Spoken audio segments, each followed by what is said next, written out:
सबसे बड़ी खबर की। इंदौर में दूषित पानी को लेकर मचा हंगामा अभी थमा भी नहीं था कि गुजरात से दूसरा मामला सामने आ गया। राजधानी गांधीनगर में 130 से ज्यादा लोग अस्पताल में भर्ती हो गए हैं। शुरुआती जांच में मामला दूषित पेयजल सप्लाई का बताया गया है। इस पूरे मामले ने बीजेपी के गुजरात मॉडल की भी पोल खोल दी है।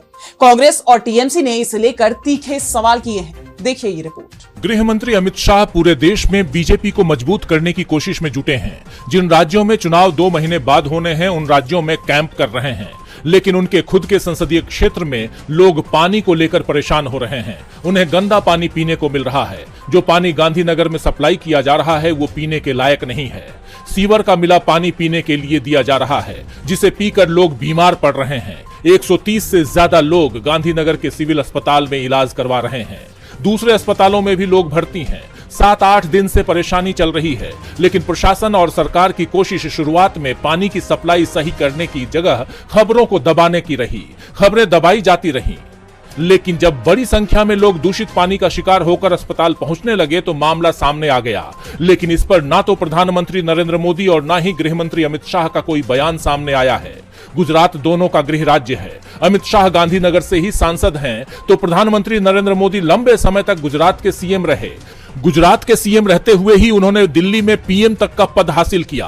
खबर तो यहां तक आ रही है कि गांधीनगर में लोग बीमार पड़ रहे हैं तो सांसद अमित शाह पश्चिम बंगाल और तमिलनाडु का दौरा कर रहे हैं, क्योंकि इन राज्यों में चुनाव का ऐलान कुछ दिन बाद होना है। इसीलिए गुजरात की जगह फोकस तमिलनाडु और पश्चिम बंगाल पर दिख रहा है, जबकि गांधीनगर में लोग परेशान दिखाई दे रहे हैं। गांधीनगर के सेक्टर 24, 26 और 28 के अलावा आदिवाड़ा इलाके में गंदे पानी की सप्लाई नगर निगम की तरफ से की जा रही है। इन्हीं जगहों पर लोग बीमार पड़ रहे हैं। प्रशासन ने भी माना है कि जांच में पीने के पानी में खतरनाक बैक्टीरिया मिले हैं। गांधीनगर में ट्रिपल इंजन काम कर रहा है। केंद्र, गुजरात और गांधीनगर नगर निगम सभी जगह बीजेपी का कब्जा है, लेकिन इस ट्रिपल इंजन सरकार में लोगों को साफ पानी पीने को नहीं मिल रहा है। कांग्रेस ने इसे लेकर सरकार को घेरा है। एक्स पर पोस्ट किया, पानी जहरीला, हवा जहरीली, दवा जहरीली, विचार जहरीले, क्योंकि बीजेपी जहर है।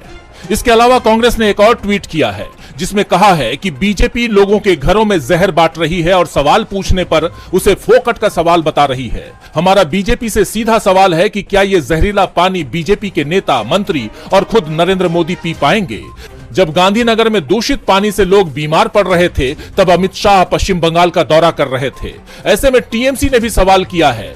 पार्टी ने कहा है कि बीजेपी शासित एक और शहर में सार्वजनिक स्वास्थ्य आपातकाल लग गया है, तो इंदौर से गांधीनगर तक के इस पैटर्न को अब नजरअंदाज करना असंभव हो गया है। बीजेपी सवालों में है। सवालों में पीएम नरेंद्र मोदी और गृह मंत्री अमित शाह भी हैं। सवालों में गुजरात की बीजेपी सरकार भी है। लेकिन सबसे बड़ी बात तो यह है कि अभी तक इनमें से किसी का भी कोई बयान गांधीनगर में दूषित पानी पर सामने नहीं आया है। गुजरात में दूषित पानी मामले में बीजेपी सरकार बुरी तरह फंस गई है, तो उत्तराखंड में अंकिता भंडारी के मामले को लेकर भी धामी सरकार घिरी हुई है। न्याय को लेकर हो रही देरी पर विपक्ष और जनता का गुस्सा फूट पड़ा है। उत्तराखंड में प्रदर्शनकारियों ने सीएम हाउस का कूच किया, तो दिल्ली में भी सरकार के खिलाफ नारेबाजी हुई। सरकार भारी दबाव में दिखाई दे रही है।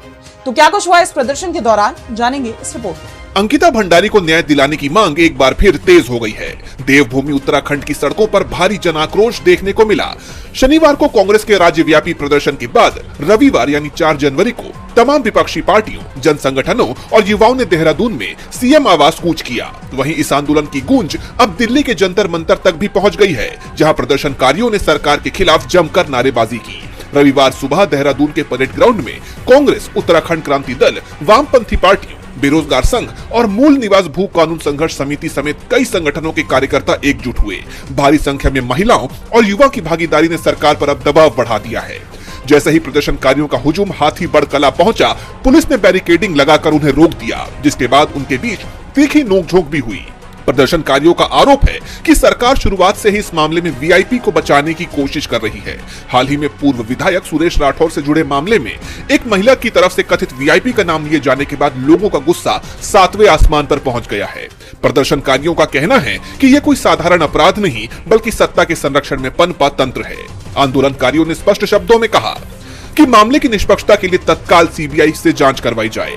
नए आरोपों के आधार पर संलिप्त लोगों को कठोर से कठोर सजा मिले। इस मुद्दे पर बीजेपी के अंदर भी असहज स्थिति पैदा हो गई है। न्याय में हो रही देरी और जनता के आक्रोश को देखते हुए हाल ही में बीजेपी के 2 नेताओं ने अपने पदों से इस्तीफा दे दिया था, जिसने इस मामले को और ज्यादा राजनीतिक रंग दे दिया है। विपक्ष का आरोप है कि सरकार लोगों की मांगों को अनसुना कर रही है, लेकिन अब ये लड़ाई आर पार की हो चुकी है।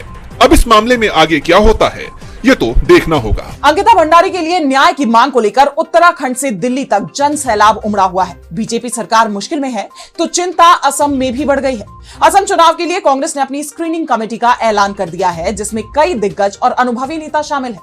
लेकिन इनमें सबसे अहम नाम प्रियंका गांधी का माना जा रहा है। पार्टी की इस घोषणा से राज्य में हिमंता सरकार की टेंशन बढ़ गई है।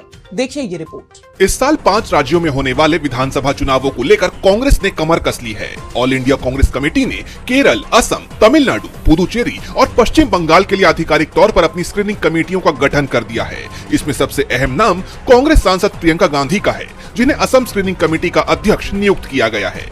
पार्टी के इस कदम को असम के मुख्यमंत्री हिमंता बिस्वा शर्मा के खिलाफ एक बड़े फैसले के तौर पर देखा जा रहा है।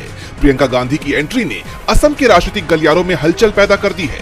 असम में प्रियंका गांधी के साथ सप्तगिरी शंकर उलाका, इमरान मसूद और डॉक्टर सिरिवेला प्रसाद को सदस्य बनाया गया है। प्रियंका गांधी को जिम्मेदारी मिलते ही सोशल मीडिया और राजनीतिक हलकों से प्रतिक्रियाएं आने लगी। निर्दलीय सांसद पप्पू यादव ने इस पर लिखा,